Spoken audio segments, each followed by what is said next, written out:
ಆಗಿರ್ಬೋದು, ಇಲ್ಲಾಂದ್ರೆ ಬಹುಶಃ ಗೆಸ್ಟ್ ಮಾಡಿರ್ತೀರಾ ಯಾರು ಇರ್ಬೋದು ಅಂತ. ನಮ್ಮ ಸಿನಿಮಾದ ಮಿಸ್ಟರ್ ರಾಣಿ ಸಿನಿಮಾದ ನಾಯಕ ನಟನ ಹೆಸರು ಯಾರು ಹೇಳ್ತೀರಾ ಸರ್?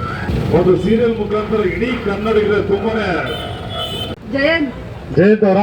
ಓಕೆ, ಯಾವ ಸೀರಿಯಲ್ ಅಲ್ಲಿ ತುಂಬಾ ಫೇಮಸ್ ಆಗಿದ್ದಾರೆ? ಲಕ್ಷ್ಮೀ ನಿವಾಸ್. ಕರೆಕ್ಟಾ ಸರ್? ಓಕೆ, ಜಯಂತ್ ಅವರು ಕರೆಕ್ಟ್. ಅವರ ನಿಜವಾದ ಹೆಸರು ಯಾರು ಹೇಳ್ತೀರಾ? ಅವ್ರು ಮೇಡಮ್ ಹೇಳಿದ್ ಕರೆಕ್ಟು, ಅಲ್ಲಿ ಬಂದ್ಬಿಡ್ತೀವಿ ಸರ್. ನೀವು ಹೇಳಿದ ಮುಂಚೆ ಅವ್ರು ಕೊಟ್ಬಿಟ್ರು ಆನ್ಸರು. ಹೇಳಿ ಸರ್.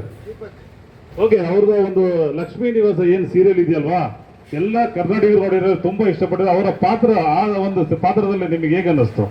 ಚೆನ್ನಾಗಿ ಬರ್ತಿದ್ದಾರೆ, ಚೆನ್ನಾಗಿ ಮಾಡಿದ್ದಾರೆ ಮೇಡಮ್. ಗಿಫ್ಟ್ ಇದೆ ಬನ್ನಿ. ಹಾಗೇನೆ ಈ ಸಿನಿಮಾದಲ್ಲಿ ಒಂದು ವಿಭಿನ್ನವಾದ ಪಾತ್ರ ಕಾಣಿಸ್ತಾ ಇದ್ದಾರೆ ದೀಪಕ್ ಸುಬ್ರಹ್ಮಣ್ಯ ಅವರು.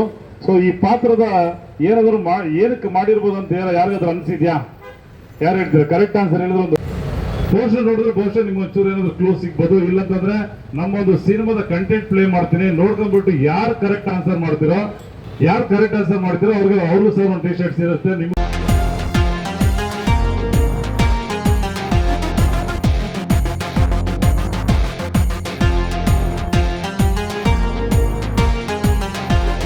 ಯಾರು ಯಾಕಾದ್ರು ಅಂತ ಯಾರಾದ್ರೂ ಹೇಳ್ತೀರಾ? ಆಕ್ಚುಲಿ ದೀಪಕ್ ಸುಬ್ರಹ್ಮಣ್ಯ ಅವರು ಮುಂಚೆ ರಾಜ ಆಗಿರ್ತಾರೆ, ಆಮೇಲೆ ಮಿಸ್ಟರ್ ರಾಣಿ ಆಗ್ತಾರೆ. ಹೇಳಿ ಸರ್ ಯಾಕಾದ್ರು ಅಂತ. ಕರೆಕ್ಟ್ ಆನ್ಸರ್ ಹೇಳಿದ್ರೆ ಒಂದು ಒಳ್ಳೆ ಗಿಫ್ಟ್ ನನ್ನ ಕೈಯಲ್ಲಿದೆ, ನಿಮಗೆ ಕೊಡ್ತೀನಿ. ಹೇಳಿ. ಅವ್ರಿಗೆ ಇಂಡಸ್ಟ್ರಿಯಲ್ ರಾಜ ಆಗಿ ಆಪರ್ಚುನಿಟಿ ಸಿಗ್ಲಿಲ್ಲ ಅನ್ಸುತ್ತೆ, ಅದಕ್ಕೆ ಕರೆಕ್ಟ್. Right answer. ಜೋರಾದ ಚಪ್ಪಳೆ ಬರಲಿ. ಯಾಕಂತ ಹೇಳಿದ್ರೆ ಹೀರೋ ಬೇಕಾಗಿ ಹೀರೋಯಿನ್ ಆಗ್ತಾರೆ. ಕರೆಕ್ಟ್ ಅಲ್ಲ? Okay, super. ಜೋರಾದ ಚಪ್ಪಳೆ ಬರ್ಬಿಡ್ಲಿ. ಓಕೆ ಓಕೆ, ಬನ್ನಿ ಸರ್, ಗಿಫ್ಟ್ ಕೊಡ್ತಾ ಇದ್ದೀನಿ. ಮೇಡಮ್ ನೀವು ಬನ್ನಿ ಸರ್, ನೀವು ಬನ್ನಿ ಸರ್. ಓಕೆ ಬನ್ನಿ. ಅವರು ಮೇಡಮ್ ಇದ್ರಲ್ಲ ಎಲ್ಲದ್ರು ಹೋದ ಸರ್, ಬನ್ನಿ ಸರ್. ಈಗ ಮಿಸ್ಟರ್ ರಾಣಿ 7ನೇ ತಾರೀಕು ಸಿನಿಮಾ ರಿಲೀಸ್ ಆಗ್ತಾ ಇದೆ. ನಮ್ಮ ಸಿನಿಮಾದ ಕಂಟೆಂಟ್ ನೋಡಿದ್ರೆ ಇಲ್ಲಿ ಬನ್ನಿ ಸರ್, ಈ ಕಡೆ ಬನ್ನಿ. ಹೇಗೆ ಅನಿಸ್ತು? ಚೆನ್ನಾಗಿದೆ. ಸಿನಿಮಾ ನೋಡ್ತೀರಾ? ಯಾವಾಗ ನೋಡ್ತೀರಾ? Okay, thank you. ತಪ್ಪದೆ ನೋಡಿ, ಕುಟುಂಬ ಸಮೇತರಾಗಿ ನೋಡಿ ಅಂತ ನಾನು ಕೇಳ್ಕೊತೀನಿ. ಆ ರೀತಿ ಇರ್ತಕ್ಕಂಥ ಒಂದು ಅದ್ಭುತವಾದ ಒಂದು ಒಳ್ಳೆ ಎಂಟರ್ಟೈನ್ಮೆಂಟ್ ಇರ್ತಕ್ಕಂಥ ಸಿನಿಮಾ.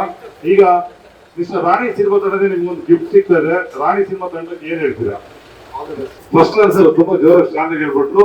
ಕಾಫಿ ಗಟ್ಟೆಯಲ್ಲಿ ಕಾಫಿ ಕುಡಿದ್ಮೇಲೆ ಎಲ್ಲರೂ ಸ್ಟ್ರಾಂಗ್ ಆಗಿರ್ಬೇಕು. ಮೇಡಮ್ ಕೇಳಿದ ತಕ್ಷಣ ಕರೆಕ್ಟ್ ಆನ್ಸರ್ ಹೇಳಿದ್ರಿ.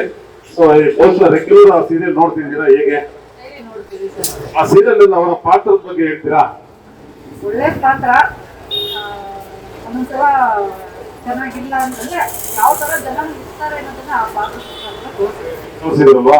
ಸೊ ಲಕ್ಷ್ಮೀ ನಿವಾಸ ಸೀರಿಯಲ್ ಮುಖಾಂತರ ಇಡೀ ಕರ್ನಾಟಕದ ಮನಸ್ಸನ್ನು ಹೇಗೆ ಗೆದ್ದಿದ್ರು, ಅದೇ ರೀತಿನೇ ಇದೇ ಬರುವ ಫೆಬ್ರವರಿ 7ನೇ ತಾರೀಕು ಮಿಸ್ಟರ್ ರಾಣಿ ಸಿನಿಮಾದ ಮುಖಾಂತರ ಅಷ್ಟೇ ಅದ್ಭುತವಾದ ಅಭಿನಯದಲ್ಲಿ ತುಂಬಾ ವಿಭಿನ್ನವಾದ ವಿಶೇಷವಾದ ಪಾತ್ರದಲ್ಲಿ ಬರ್ತಾ ಇದ್ದಾರೆ. ಹೇಗೆ ಅನಿಸಿದೆ ಮೇಡಮ್? ಈ ಪಾತ್ರ ನೋಡಿದ್ಮೇಲೆ ಹೇಗೆ ಅನಿಸ್ತು?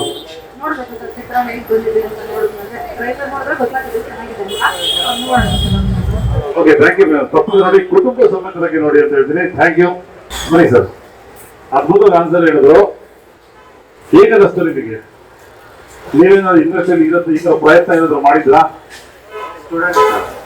ಓಕೆ, ಸಿನಿಮಾದಲ್ಲಿ ಆಕ್ಟ್ ಮಾಡ್ಬೇಕು, ಹೀರೋ ಆಗ್ಬೇಕಂತ ಆಸೆ ಇಲ್ವಾ? ಆತರ ಇಲ್ಲ. Okay, super. ಈಗ ದೀಪಕ್ ಸುಬ್ರಹ್ಮಣ್ಯ ಅವರು ಒಂದು ವಿಭಿನ್ನವಾದ ಪಾತ್ರ ಅಂದ್ರೆ ತುಂಬಾ ಅದ್ಭುತವಾದ ಪಾತ್ರ, ಕರೆಕ್ಟ್ ಅಲ್ವಾ? ಈ ರೀತಿ ಪಾತ್ರ ನಿಭಾಯಿಸ್ಬೇಕಂತ ಹೇಳಿದ್ರೆ ನಾರ್ಮಲ್ ಆಗಿದ್ದಾಗ ನಾವು ನಮ್ಮ ಒಂದು ಬಿಹೇವಿಯರ್ ಅಲ್ಲಿ ನಟನೆ ತುಂಬಾ ಚೆನ್ನಾಗಿ ಮಾಡ್ತೀವಿ. ನಾವು ಒಂದೇ ಪಾತ್ರನ ಬೇರೆ ಒಂದು ರೀತಿಯ ಪಾತ್ರಕ್ಕೆ ಜೀವ ತುಂಬೋದು ಅಂತ ಹೇಳಿದ್ರೆ ತುಂಬಾ ಶ್ರಮ ಪಡ್ಬೇಕು, ತುಂಬಾನೇ ಎಫರ್ಟ್ ಹಾಕ್ಬೇಕು, ಅದಕ್ಕೆ ತುಂಬಾನೇ ಪ್ರಿಪರೇಷನ್ ಬೇಕು, ಕರೆಕ್ಟ್ ಅಲ್ವಾ? ಸೊ ಈ ರೀತಿಯ ಪಾತ್ರದಲ್ಲಿ ಇವತ್ತು ನಮ್ಮ ಕರ್ನಾಟಕಕ್ಕೆ ಇದೇ ಬರೋ 7ನೇ ತಾರೀಕು ಕರ್ನಾಟಕದಾದ್ಯಂತ ನಮ್ಮ ಸಿನಿಮಾ ರಿಲೀಸ್ ಆಗ್ತಿದೆ. ಈ ಒಂದು ಅದ್ಭುತದ ಪಾತ್ರ ಹೇಗೆ ಅನಿಸಿದೆ ನಿಮಗೆ? ಮತ್ತೆ ಸಿನಿಮಾ ಹೇಗಿರ್ಬೋದು ಅಂತ ಏನಾದ್ರು ನಿಮಗೆ ಕಲ್ಪನೆ ಸಿಗ್ತಾ ನಮ್ಮ ಒಂದು ಸಿನಿಮಾದ ಕಂಟೆಂಟ್ ನೋಡಿದ್ಮೇಲೆ? ಹುಡುಗಾಗಿ ಆಕ್ಟರ್ಸ್ ಕರ್ಕೊಂಡಿರ್ತಾರೆ, ಸೊ ಅದನ್ನ ಹುಡುಗಿ ಚೆನ್ನಾಗಿ ತಂದಿದ್ದಾರೆ. Okay, thank you sir. ಅದು ಜೋರ ಚಪ್ಪಳ ಬರಲಿ. ಒಂದು ಒಳ್ಳೆ ಗಿಫ್ಟ್ ನಮ್ಮ ಸಿನಿಮಾ ತಂಡದ ಪರವಾಗಿ ಬನ್ನಿ ಸರ್, ಹತ್ರ ಬನ್ನಿ. Okay, thank you.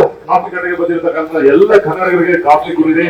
ಹಾಗಾದ್ರೆ ನಮ್ಮ ಒಂದು ಸಿನಿಮಾ ಇನ್ನು ಬರುವ ಫೆಬ್ರವರಿ 7ನೇ ತಾರೀಕು ನಿಮ್ಮ ನೆಚ್ಚಿನ ಗೋಪಾಲನ್ ಮಾಲ್ ಆಗಿರ್ಬೋದು, ಮಲ್ಟಿಪ್ಲೆಕ್ಸ್ ಗಳಲ್ಲಿ ಎಲ್ಲ ಟಿವಿಗಳಲ್ಲಿ ನಮ್ಮ ಒಂದು ಸಿನಿಮಾ ಅದ್ದೂರಿಯಾಗಿ ಬಿಡುಗಡೆ ಆಗ್ತದೆ. ಪ್ರತಿಯೊಬ್ಬ ಕನ್ನಡಿಗರು ನೋಡ್ಲೇಬೇಕಾಗಿರ್ತಕ್ಕಂಥ ಒಂದು ಒಳ್ಳೆ ಅದ್ಭುತವಾದ ಸಿನಿಮಾ ಮಿಸ್ಟರ್ ರಾಣಿ.